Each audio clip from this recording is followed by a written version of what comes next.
Now, explosives allegedly used by illegal miners have compromised pillars supporting decommissioned mines in Johannesburg, and this has put additional stress on the structures upon which pipelines rest. Illegal mines also pose environmental and health hazards for residents. For further analysis on this issue, I'm joined in the studio by Mariette Lieferink from the Federation for a Sustainable Environment. Mariette, thank you so much for joining us. At the core of the story is the human element, human beings putting their lives in danger to try and best put food on the table, but at great risk to themselves. Your organization was involved in the human rights, the SAHRC's inquiry into these illegal mines. What were some of their findings? Yes, they did national hearings on what they term unregulated artisanal miners, and they found that often there is a poor understanding of the profile of the illegal miners. Not all illegal miners are linked to criminal syndicates, and not all illegal miners are illegal immigrants. But it was found that one of the reasons why there is an increase in illegal mining is also because of the downturn of the economy, and especially within the Witwatersrand goldfields, because the gold mining industry is now a sunset industry. There has been an increase in illegal mining. But of course, we all recognize that illegal mining is synonymous with social, environmental, and health ills. Now, we know those hazards are many, but at the core of it as well is the fact that we have so many mines that haven't been closed correctly. Yes. Now, in terms of the Mineral and Petroleum Resources Development regulations, when a mining company no longer is profitable, they must apply for a closure certificate. When they cease mining, or when the mining permit or the mining right lapses, they are obligated to apply for a closure certificate. At that time, it would be assumed that the environmental impacts, such as groundwater, surface water, air quality, soil, had been addressed and remediated.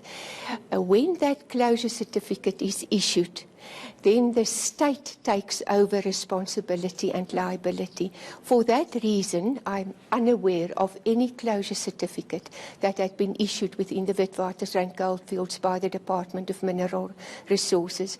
The only option then is for these mining companies to abandon their operations, to apply for liquidation, or to apply for care and maintenance.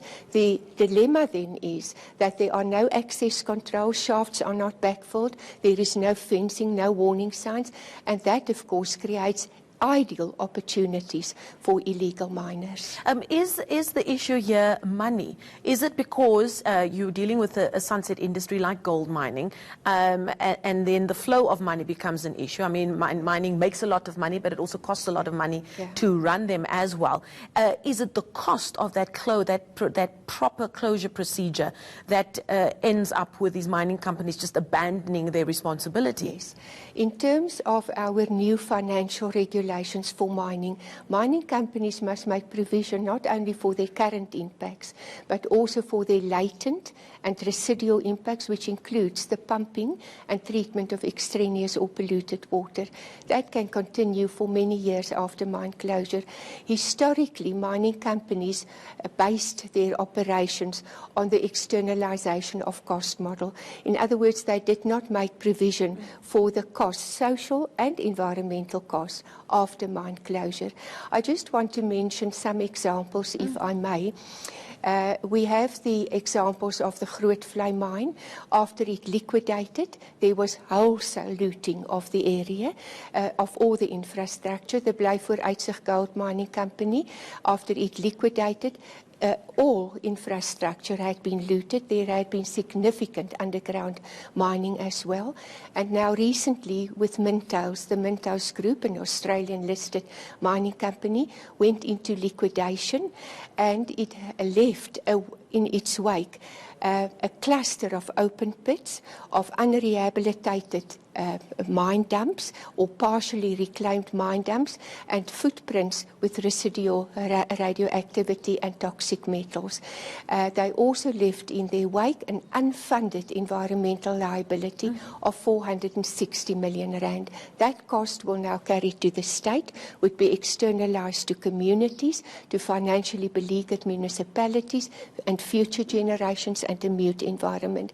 What is also of very great concern is that the liquidators that are appointed after the demise of a mining company, in terms of the Companies Act and the Insolvency Act, their obligation is to protect the interest of the shareholders and the creditors, not the environment.